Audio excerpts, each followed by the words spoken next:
Good evening, everyone. And this is our second episode. We haven't yet published our first one, but that will come at a later date after we're done editing so you can get some bloopers and enjoy the content that we started out with. So, just to introduce our panel today, I'm your host, Kabui, and we have Ronnie, our co host, and we have our special guest today, Mr. Muya.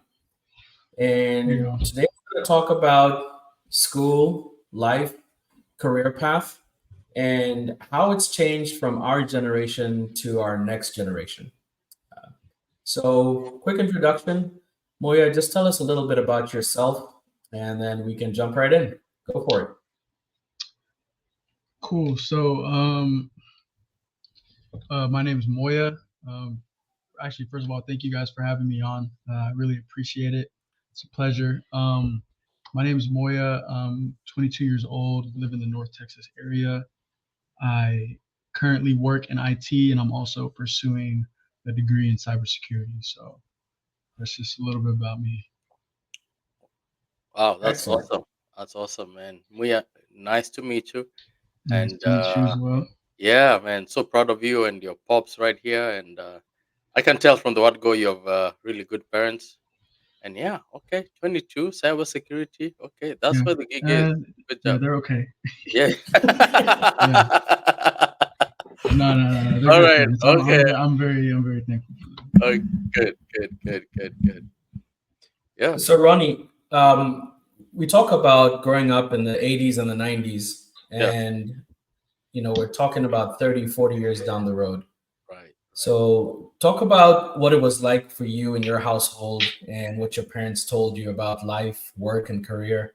Just give us a bit of insight, and we can compare and contrast as we go along. Yeah. So I was brought up by a single mother. She was a civil servant. She worked for the Kenya in those days, in the 80s, Kenya Posts and Telecommunications Corporation. Mm. So she was a KPC. yeah, she was a middle level manager. So Muya, back in the days, to make a phone call, you make a call and the people it was called an exchange. They take your Hmm. call and they connect you to the next person, right? Yeah. Literally, they put a plug from here to here. So Uh-huh. she was in charge like of a floor of like maybe 200 people, right? Oh So wow. she was a supervisor. So she was a career civil servant. I think she worked over maybe 33 years. Um, I'm the last born, and my mom retired when she was. Those days, people could retire when they're 55. So, and that time I was 18. So, Hmm. um, my mom, she did her best, and she took me to the best schools. And very grateful for my mom. When people talk about woman power, I believe it. I have seen it firsthand. Yeah. I You believe it know, too. Yeah. yeah. Things like our car battery would go cold on a cold Nairobi morning. That means about 60 degrees Fahrenheit, and she would go and boil water and put a sponge on the battery connectors, and the car would On start the right back up. terminals. Yeah, on the time it is exactly. Wow. So yeah, and that's how I grew up, and man, she worked hard, but life was really good those days. I must say, I had a really good upbringing, and just yeah. So yeah, 80s and 90s into high school, Boys to Men, Jodeci, uh, and then towards the mid 90s when Dr. Dre and Snoop were coming up, but that was us. I mean, but Boys to Men, they used to carry a cane and look very cool with their blazers. I mean, those were my guys. So yeah, so it was So, cool. Ronnie, tell Yeah. us about. Did you know what you wanted to be growing up, or did your mom guide you? Your siblings? Good How was question. that for So you? yeah. So my mom and my siblings. I'm the last born. These are old school people. The guy I follow is 11 years Mhm. older than me. He was a military naval officer, strict, and here I am the last born. Laissez faire. I don't care. And he's like, dude, I'm a free spirit. What's the big deal? But what did I want? I wanted to be a chef. I wanted to be a tour guide. I wanted to be a DJ. Like Homeboys, man. Those Kibui knows about Homeboys. Those are my guys, and Mm, it But one thing's for sure is that I was not. I got very bored academically, and I was into the arts and creative space. So I was in drama club Mm, and things like that. I was a school cheerleader, when it comes to sport. If I'm not on the rugby field, if it was soccer, I was cheering for soccer. So, but the education system we had in Kenya at that time was very heavily scholastic, books heavy, not very artistic and things like that. And we didn't know any better, but I got frustrated. But mm, Muya, I must tell you, I remember in ninth grade, I would go to the library and just things like osmosis. So Kenya was heavily British English, right? And then I got a textbook. A school in the US would donate books to us, and I would read the same description about osmosis. And like these Americans, it's so simple. My goodness, like why does it this overt English that yeah, it's a process of passing through a semi-permeable membrane. I'm like, wow, what yeah. does that mean? But these Americans, it was so simple, and so I mm. was kind of disillusioned after that. Like, oh, imagine in ninth grade, I'm like, oh, this Kenyan education. Anyway, but yeah, so in a nutshell, but um, yeah, So just I'll go ahead, Kiboy. no, I was just gonna just jump in real quick and just say, for me growing up, our parents talked about your grades. You need Mm, to mm, have mhm, the best grades, and I wasn't a great student. You need to make sure you get bachelor's degree. I didn't have an idea how I'd get there. If you don't have a master's degree, you're nothing. And so growing up, I was always concerned about where I would end up in life because I wasn't a great scholar. I was a very good athlete, but probably not good enough to make a living out of it. And so my concern was I'll just end up being a bum. And so the difference between, I guess, our generation and this generation is, they're not as scared to not be as proficient academically, but we're going to go into all that. And we have a couple of questions we're going to jump into with you, and we're going to walk through with you. But before that, just wanted to go through a quick icebreaker, just a couple of quick questions, just to kind of get to know what your preferences are. So this is quick fire, so you don't need to overthink this. Is this for me? Me or This Muya? is for you. No, Okay. we don't care. We don't care about you, Ronnie. This is for Moya. Thank Okay, you. okay. Yeah, Oh, we'll come back to you later. We'll have a show just about you. But yeah. Moya, Apple or Android? Apple, come on, man. Mm. Beach vacation or a winter cabin ski trip? That one's hard. I'm gonna have to go with the beach though. Authentic Italian or Brazilian steakhouse? Italian, come on. Spring or fall? Fall for sure. Fall. Wine or beer? Ooh, that's good. Right now, I'm gonna have to say wine. All Which right. one? Which one? I mean, I like red wine. I like white wine. Right. And rosé. I Okay. like it all, honestly. Okay. Anything with just a little Alright. bit of sweetness, I'm good. All right, almost done. Range Rover or BMW? BMW. And if you could meet one person and have a conversation with them today, anybody, who would that be? It's a very good question. If I could meet one person and have a conversation with them. Mm-hmm.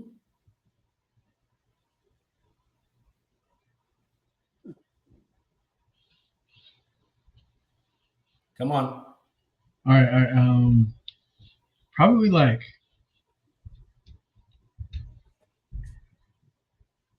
I'm gonna have to say like Moses.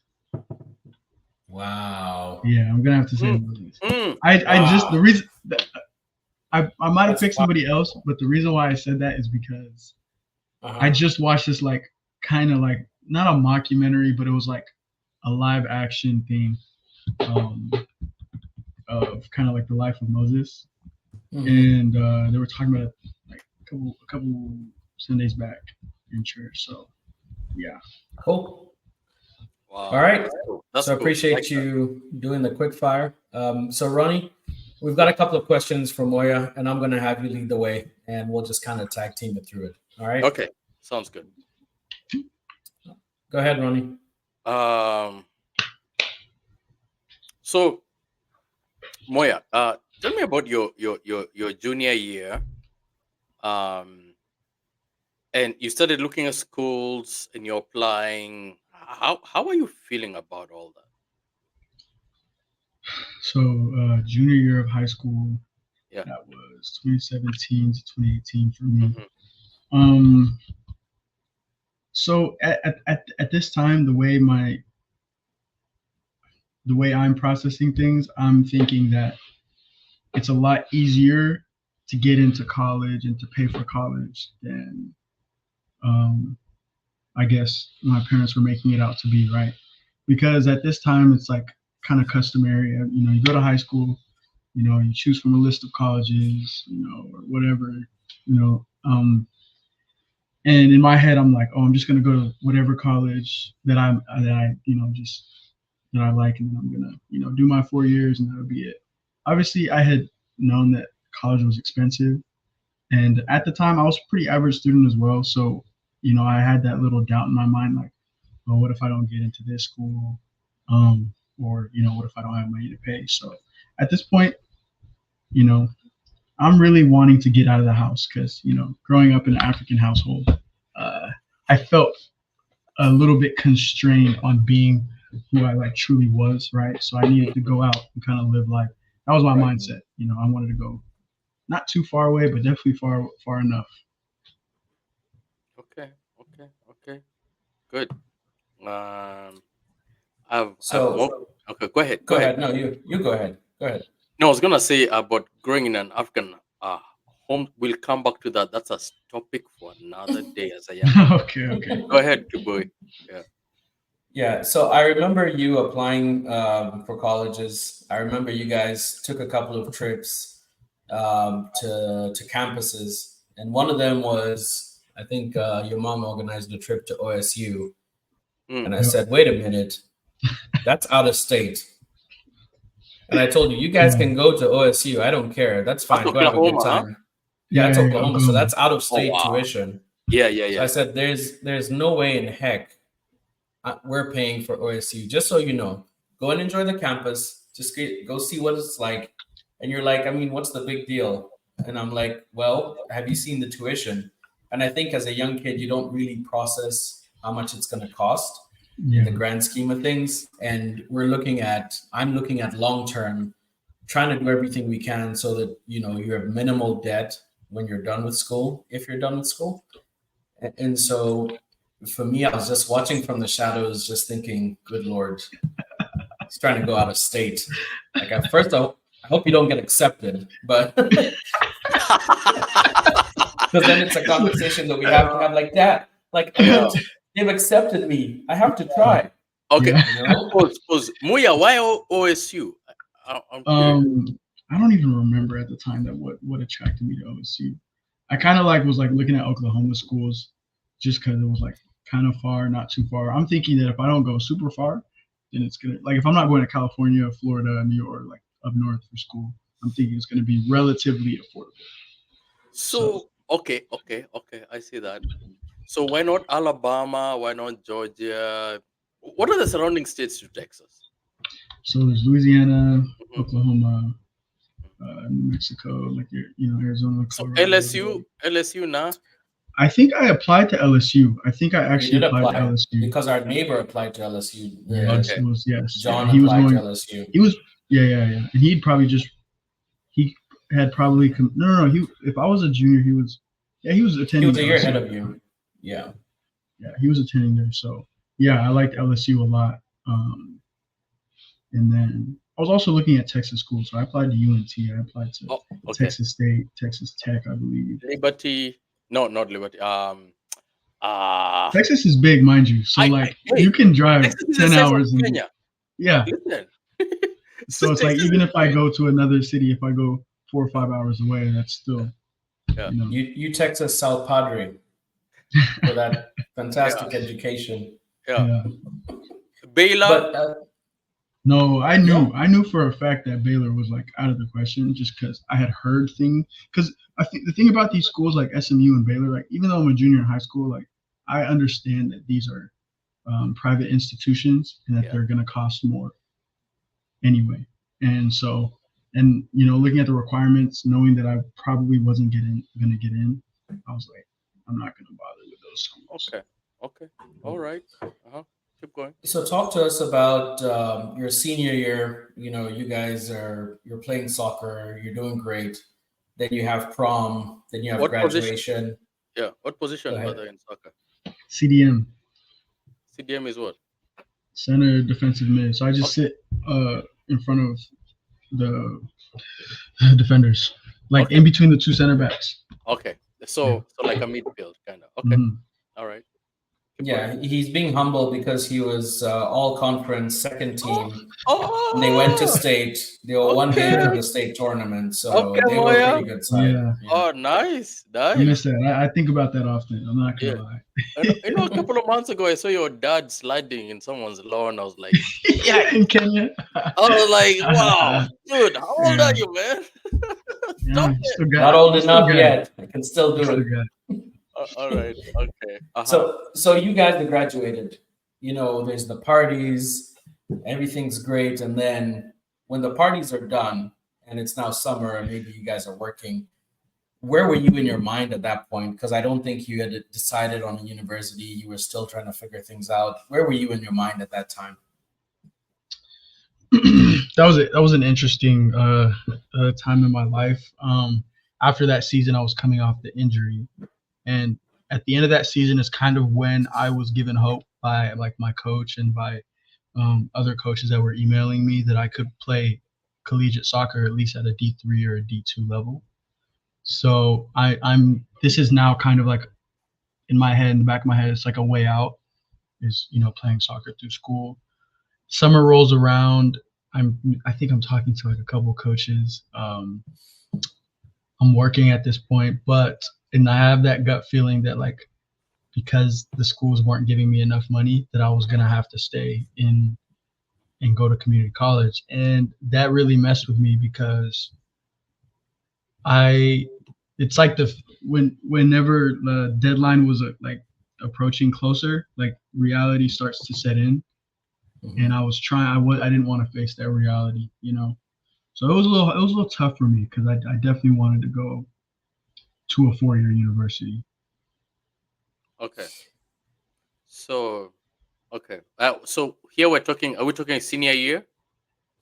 Yeah, so he's finished his senior year. He's He's supposed to be going into his first year of college. So now there's that kind of window there where it's like, what am I going to do? Talk to us about the reality of like, you know, the glitz, the glamour, you know, all these things is done. You realize, oh my goodness, this is another stage of life. Yeah. I think at that point in my life is where the reality of, I guess it's me realizing that, you know, your past decisions have put you in the place that you are in today. Wow. So I was kind of like down on myself, Right like, oh, okay. Listen to this young man. You heard what he said? His past decisions has put him where he is right now. I like that, Moya. Okay. Yeah, Young people need to hear that. Yeah, keep going. Yep. Yeah, that was that's when I'm realizing like, okay, I should have maybe tried a little bit harder in school to get some of this scholarship money, or you know, maybe I should have been, you know, put more hours in on the soccer field so I could have gotten a better opportunity. I feel you, brother. So, and then that's when and it's also frightening me because I'm not passionate about college you know, so I'm like, now I have to go this route and I'm not even sure. I don't even know what I want to do in my life. At 18, like, you're really still a kid. And like, if I think back to my head at that point, like, I'm really still a kid and I have no idea. Like, you're still learning about life in general because you've been living with your parents your whole life. And so I'm like, yeah, there's different realities that are coming to me now that I'm getting to that point that are kind of like letting me know, hey, now you have to use the cards that are dealt, So that was kind of So that post. so I remember. I think you didn't take classes that first fall, did you? I did. I think Well, you did well, take it in fall. 2019, yeah. Okay, so that was your first experience in college. I know that at that point, some of your friends had gone off to like four-year universities, and I remember you kind of just moping around and just not too upbeat like you were when you were in high school. And then 6 months later, bam, COVID happens, Oh, yeah. Mm, mm, and so COVID happens, everything shuts down, and then when stuff reopens, it's all online. When jobs finally reopen, the world is completely different. And how was it for you and your friends at that point? What was going through your minds? So I will say, luckily, I had friends that had gone off to four-year universities, but I'm so Mhm. thankful that my closest friends, we had all stayed home and went to community college. So I was still able to hold on to that support system that I had gotten me from when I had moved schools, like in eighth grade, right? So Yeah. that was good. So first semester went, just taking the general classes, just trying to get by really. Then March 2020 happens. Yeah, that rolls around, and that was like had that feeling of like existentialism because I'd never ever like you never I up until this point in my life I'd never seen anything so world stopping. right, right. So None of us had seen anything like that. Yeah. yeah, and I then give me another like sense of mortality. Like okay, you never know what could really happen. You have no idea. Yeah, yeah. So classes went online. I'm not so at this point I'm thinking, oh, I'm not that great in school, so online's not going to help. um, I learned better with first of all, hands-on is my like the way I learn the best, and then I need someone telling me to my face, not through a screen or reading. So that was a little bit challenging, but yeah, it was really like that feeling of existentialism where it's like I felt like nothing was certain at that point Yeah. I guess in my life, like anything could happen. And Moya, big up to, it was a tough time for everyone, but I must say, like, even, I mean, everyone had to step up, but you guys also, I remember my son doing, those online classes, and it was tough. And I don't know about Texas, but where we are in Minnesota, Mhm. grades just went, because this was just a Yeah. new Yeah. thing. And setting and learning through Zoom is just, it's different. And so Mhm. online schools existed, but that was not their model. People think online schools, it's Zoom from 8 to 4. Mhm. It's maybe at most 2 hours a day. Mhm. So we thought everyone is online. It was the wrong model. I talked to an Yeah. educator, and she was like, people don't understand, this is not what we do. And in that Mhm. school, kids really did well. But Mhm. here you are, so you got through it. Mhm. And so tell us, so you got through that support system and everything. Did you graduate? So that was my first year of college. So I'd Right. only had maybe like 30 credits or something up Yeah, until that that's a point. lot for first year. Yeah. Yeah. Okay. I think getting your associates kind of helped Yeah. because Yeah. Big deal. it's almost like you've reached a mile marker Mhm. and something to celebrate. So I think that was great. Everybody was excited, and then I think something kind of happened at that point, and your grades went down that next semester. And then after that, we sat down, we had a conversation, and you told me, I don't want you to pay for school this next quarter. which I appreciated that because I'd rather you don't go to school than go and, half-ass it and then, withdraw or get a bad grade. So that was my first thing. And second thing was I was actually going to talk to you about it because I could kind of see, and, at this point, I'm also learning that, the 4-year traditional college thing isn't for everyone. And I can see that from my conversations with other parents and, kids are getting burned out. And I think the hardest thing for me as a parent was watching you kind of slow down, and you didn't really know where you were going to go, but I had to be patient. So for me, Ronnie, the toughest part was you can see where he's going, and you need to be serious with life. The talks our parents had with us. What are you doing with your life? Are you going to get your master's? You'll be nothing if you don't get this. Do you know you'll be nothing? That's what they used to. Do you know if you don't do this, you're going to be living in my house till you're something, and then I'll kick you out. And so tempering those expectations and what we grew up with was the hardest part for me, and just learning to be patient with him. So, when he took that year off, he'll have to tell us what is going through his mind and what changed for him. Moya, before you answer that, can I just chip in and say, man, so like Kiboya said, our parents were not that it was either you get the grades or not. It was either academics is equals to success, which is not the case right now. And like he said, even me, I was not an A student, and not that I was, I couldn't understand, but what's this thing I have to, read 8 hours a day, and it's not my thing. But you are told if you don't go to university, you're a failure in life, and it was tough. Hey, guess what? I got my first degree when I was 4 years old when I came to the United States. I would just say, and I was so proud of myself because it was 2 degrees. I got my bachelor's and my master's, and I flaunted. In fact, just yesterday, I was showing my wife the photo.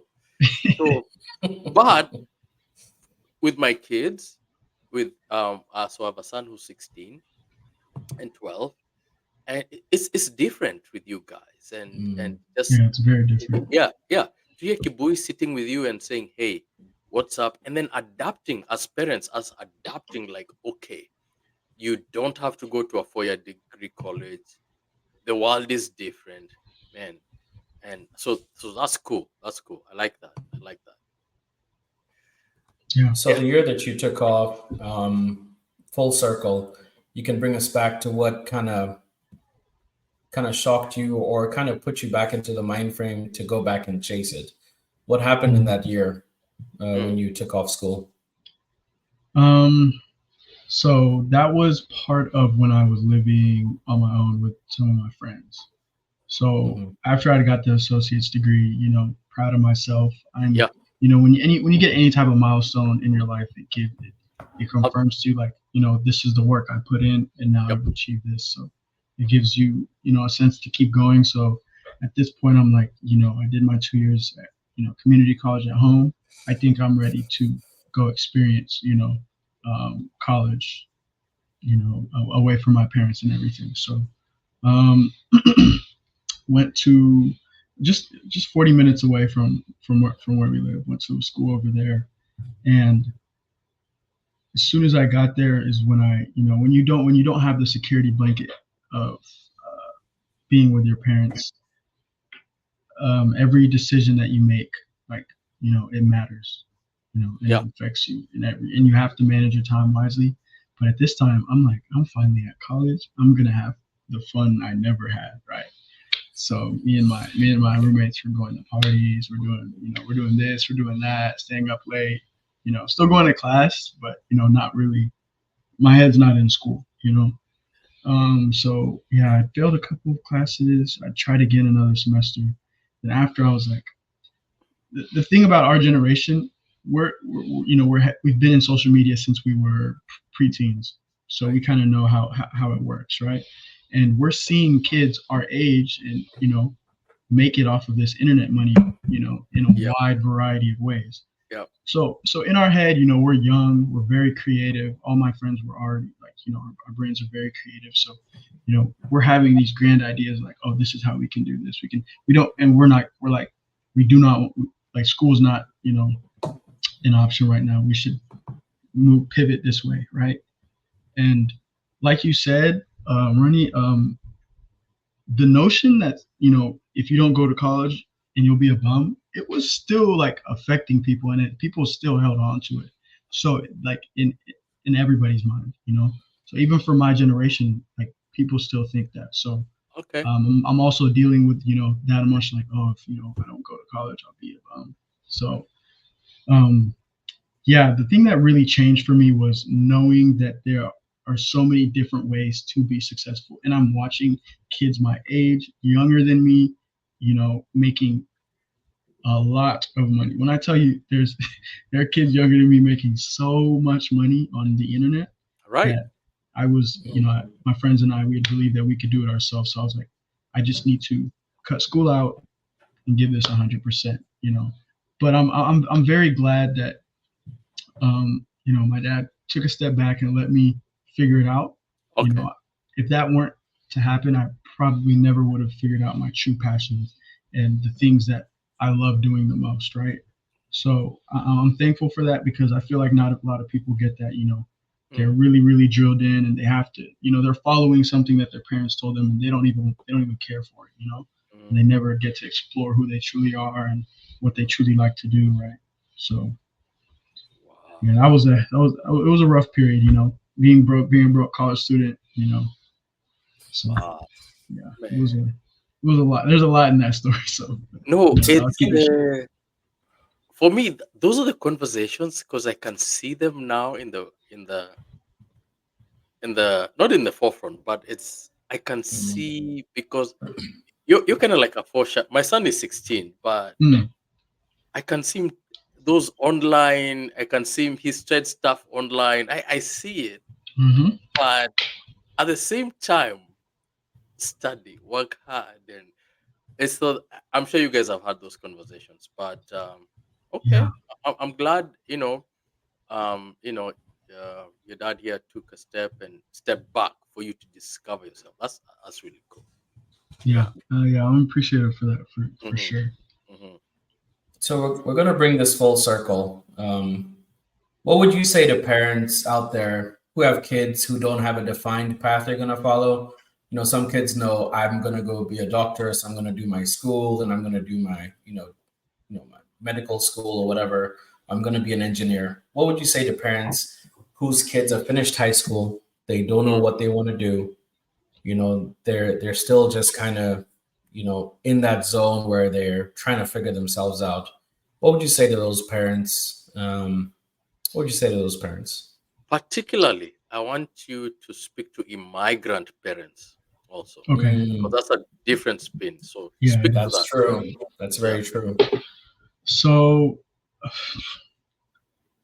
first of all, that I understand it can be frustrating, Yep. because you, as a parent, you want the best for your child, and when you feel like your child is not reaching their full potential in your eyes, in your perception, you feel like, there's something that you didn't do, or like you haven't, told them the right way, or whatnot. So I understand there's frustration. I would say that if I were to like let me rephrase myself. So to immigrant parents, first thing I would tell them is, your child, say if your child's first generation American, right? Mhm. Your child is on a completely different playing field than you're on. That's the first thing I would tell them, because I tell y'all this all the time. Like, I grew up in Texas in the 2000s, and you guys grew up in Kenya in the 80s and 90s. These are two different playing fields we're talking about. The same things you guys are trying to impose on us it's not necessarily going to fit, with the culture that we grew up in today. So that's one way I try to maybe, shift the perception, just so they can look at it from a different angle. And then if you can, and if you have, you know, um, the ability to, when your child is, the age of 16 to say 19, 20, there's still the government says that they're an adult, but mentally they're most likely still a child, right? Not a child, but just a teenager. Right. If you can, and you have the ability to, let them know that home is somewhere that they can be. I think that just kind of watching parenting styles, as well as watching, how my parents raised me, I Right. think that is it sets a really good foundation if you want your child to be successful in the future, is letting them know that they can come home, they can save money, they can figure out, try different things and figure out what exactly they want to do, right? Obviously, they got to be productive and, doing something with their time, but let them know that home is somewhere that they can be while they figure it out. Because I know some parents are like, hey, you got to get out, you got to figure it out. They use it as like a tactic to get them to figure it out, and sometimes it doesn't work. It Like tough usually, love. Yeah. tough love. In fact, many times, Moya, it doesn't work, but keep Yeah. going. I like that. Yeah. Yeah, and I think often that creates more resentment, if Right. anything, from the child to the parent, because it's Yeah. like, the way I think kids remember how their parents, treated them, and they're going to act accordingly when they become an adult, right? If they Wow. continue and if they want to have the same relationship that they did when they were growing up in your house, they Yeah. will. But if not, I think kids nowadays they're not afraid of abandoning their parents because they feel like they weren't treated right properly. Yeah. So Wow. yeah, I would just those are some of the things I would tell parents, and just kind of give advice, guide, try to give your child resources, but also let them kind of go figure it out on their own a little bit. Mhm. Incentivize certain things, but Gotcha. yeah, college is not the only way to be very successful. There's different paths, and one path is not traditional, and it's it might be a little rougher, but college has its bumps too. So that's the one thing people don't talk about. Is there's hiccups in college. Wow. Love it. Good to know. I like that. Like that, Moya.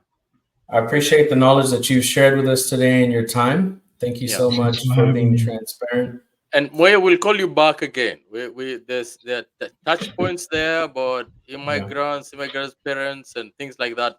We'll have you back for sure. And For sure. I appreciate it. thank you Thank y'all. for just opening up. I know not many 22-year-olds would come on a podcast like this and just share their heart. But hey, thank you. Appreciate it. Yeah. This is, I'm glad you guys are doing this, being proactive, because this is, even for me, I'm on social media constantly. So, and this type of content is something I haven't seen before. So, Okay. I really appreciate what you guys are doing, because this, can, bridge a gap between, especially, from our culture as well. So That's true. That's true. Appreciate that. So thank you for joining us this evening. That's us, Kibui, Ronnie, and Moya, our guest. God bless. Good night, and we'll see you next time. Yeah. Cheers. Thank you, Moya. Thank you. all right, appreciate y'all. Yep.